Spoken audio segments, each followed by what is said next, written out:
Hello again, it's me, Kristen J. Leonard, or Professor Leonard, if you know me as Professor Leonard. I'm going to be discussing a very sticky part of the writing process. My focus is on the persuasive essay. I'm going to be looking closer at how to get that first draft. I would say this kind of the working first draft into a more polished, complete first draft, or maybe even the revised final draft. Okay, I'm going to go ahead and share my screen. All right. I should say, first of all, that, all of us writing teachers have a different way of approaching things, and you should always default at whatever your current writing instructor is instructing you to do, okay? All right, so I'm looking again at the persuasive essay, okay? Now, I have a pre-writing activity that I use, and maybe you saw it, and maybe you have used it. It was totally optional. I call it the Mad Libs approach. So you kind of fill in the blank. So the activity was to set a timer. I used my phone, or you can use an oven timer or whatever you want, and write for free for 15 minutes. It's actually called just the pre-writing activity. Some people will use this, some people prefer to do an outline first. We would be using both of those in my classes. I find it really productive to actually just begin writing. And I find that it helps many of my students, and it definitely helps me. So the way it works, if you haven't done it already, you just literally write on the subject of, and you fill in your issue or topic. On the subject of EV vehicles, I believe, and then you write for 15 minutes. I don't collect it in my classroom, and I would just advise you just to write freely. Don't think about grammar, punctuation, etc. I also like to do like a 20-minute chunk too.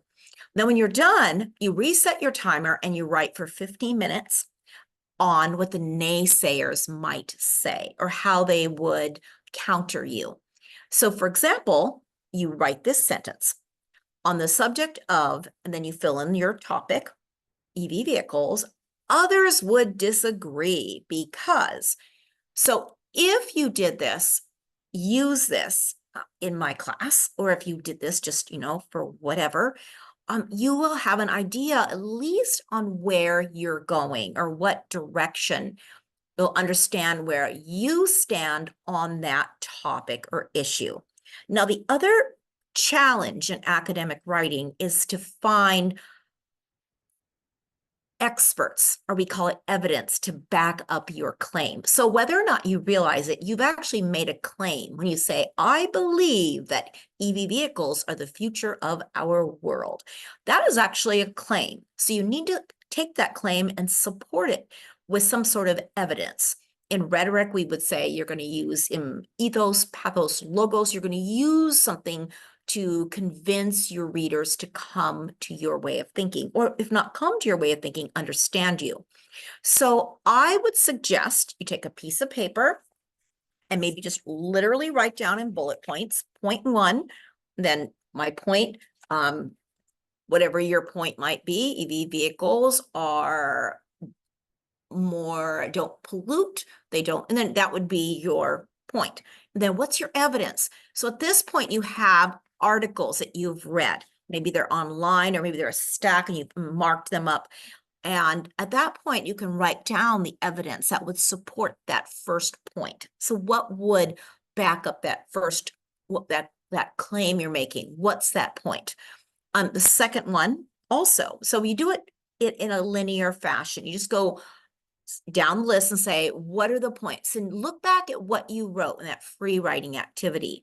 And when you look at that free writing activity, what helped you come to that way of thinking, take that side or take that stance. And then when you have an idea that you look into your research articles, you find, oh, this person in this article agrees with me. They said this.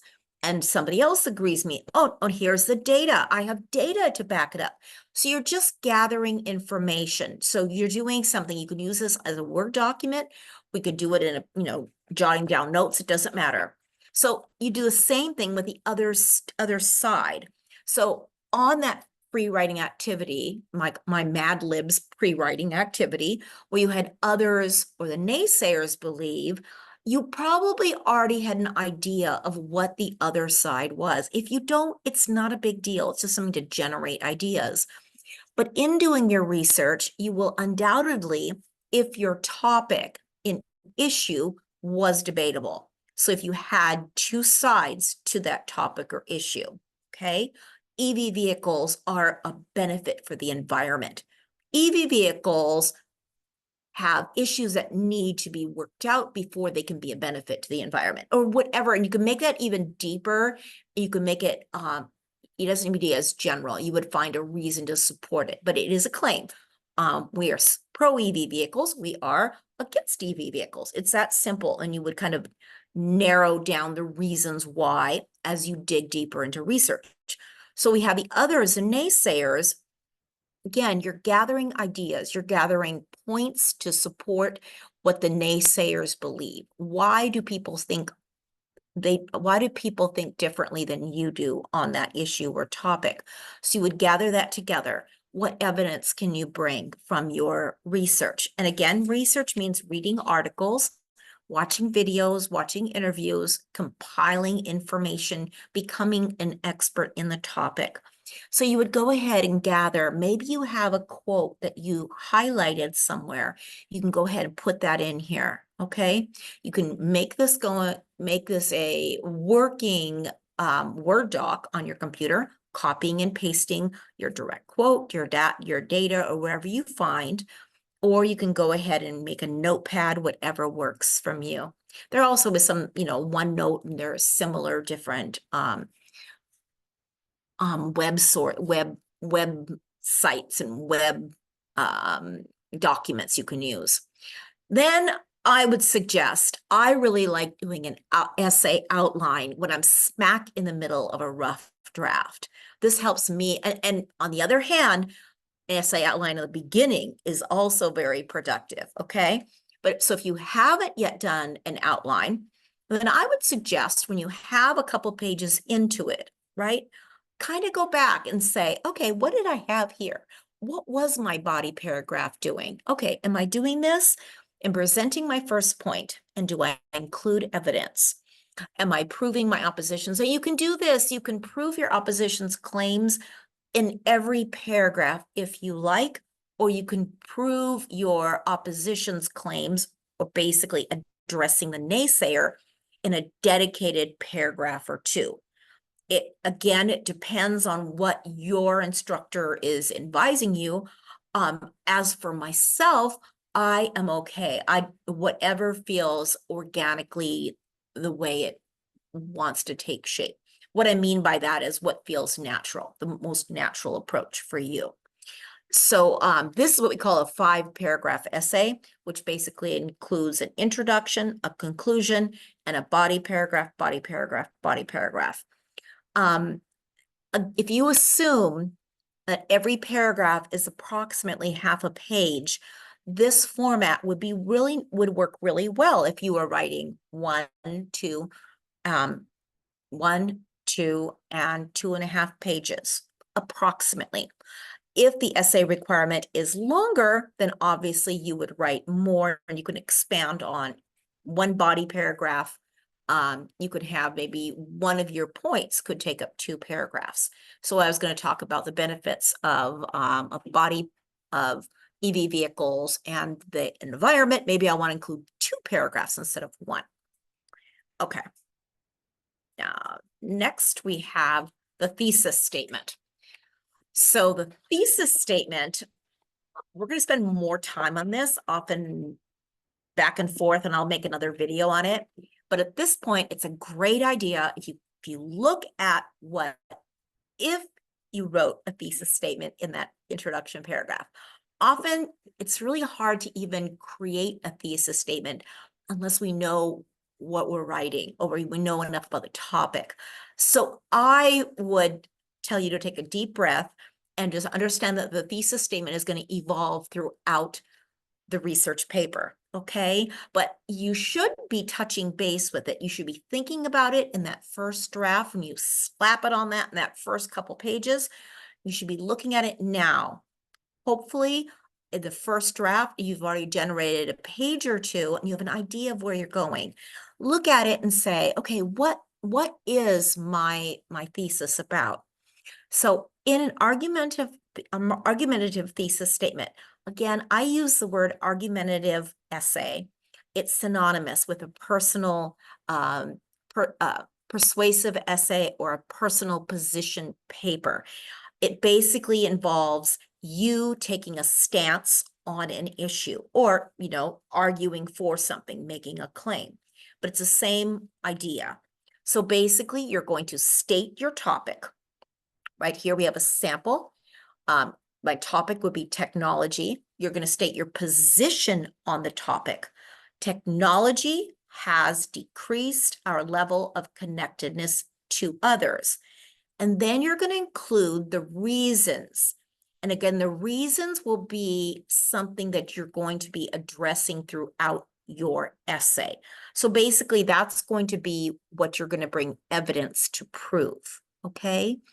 So we'd have the reasons will be allows us to disconnect from people in our physical environment and does not foster the social skills needed in order to help us connect to those around us. So what this means is that we will be presenting evidence that supports our position and addresses these reasons. So we should be looking, if this was our thesis statement, we should be looking at articles that will be explaining how technology allows us, propels us into a different world where we are disconnected from our physical environment. And maybe it has to do with social skills, because it's actually addressing with physical environment and social skills. So all of the articles that I will be using should be addressing this specific issue, okay? One of those combinations. Okay, so I'm going to go ahead and go forward. I have an example here. So what do you do with all this information? Okay, so we have an idea about our thesis, which has our topic, and it has our claim, and we have the reasons, and we have all the information where we know where we stand on the article, on the issue. I believe that EV vehicles, or others would say EV vehicles are not. So what do? We're going to go back into what we know about writing, okay? We have a great, in the pure composition form, we use a strong topic sentence, your words. Here's a wonderful example. So here we have laws passed by the counties and towns have had some effect, but it makes more sense to legislate at a state level. Okay, so this is a topic sentence that tells our readers that we will be discussing laws in counties and towns, and also how it makes more sense to legislate at a state level. So we're actually transitioning from talking about laws in counties and towns to legislate at a state level. So this is a body paragraph smack in the middle of an essay. Now, we have the next sentence again is the writer's words. Local laws are not likely to have the impact of state laws, and keeping track of a wide variety of local ordinances is confusing for drivers. Okay, so this will be the writer's words. The yellow highlight is evidence that will prove the writer's words, okay, or the writer's claim that they're making.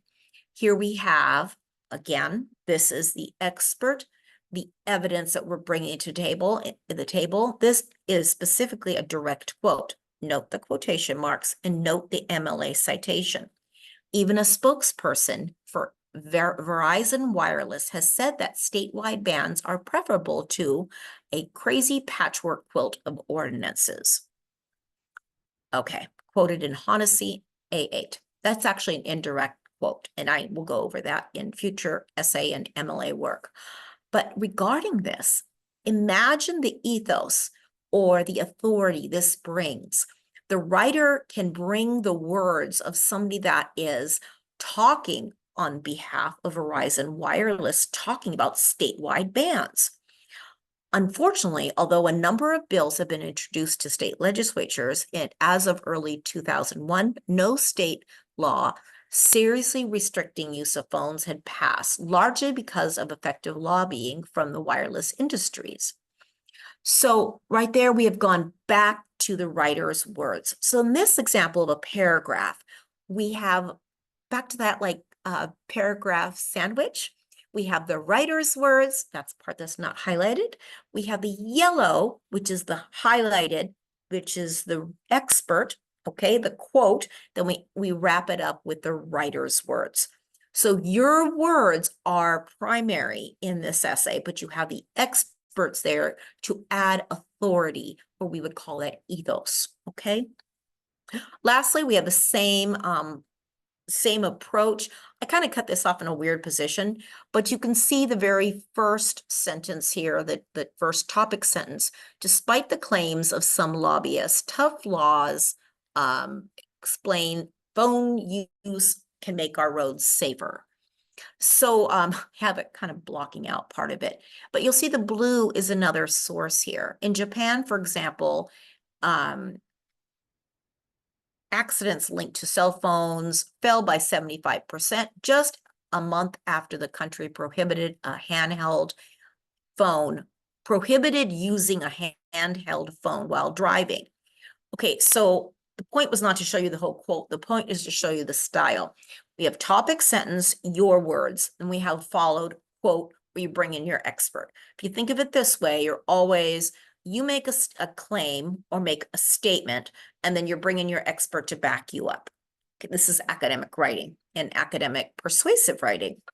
Same approach here. This is actually the counterclaim in the same essay. So we have, in this one, you are addressing the naysayers or those who disagree. We open with our words in a strong topic sentence. Some groups have argued that state traffic laws make legislation regulating cell phone use unnecessarily.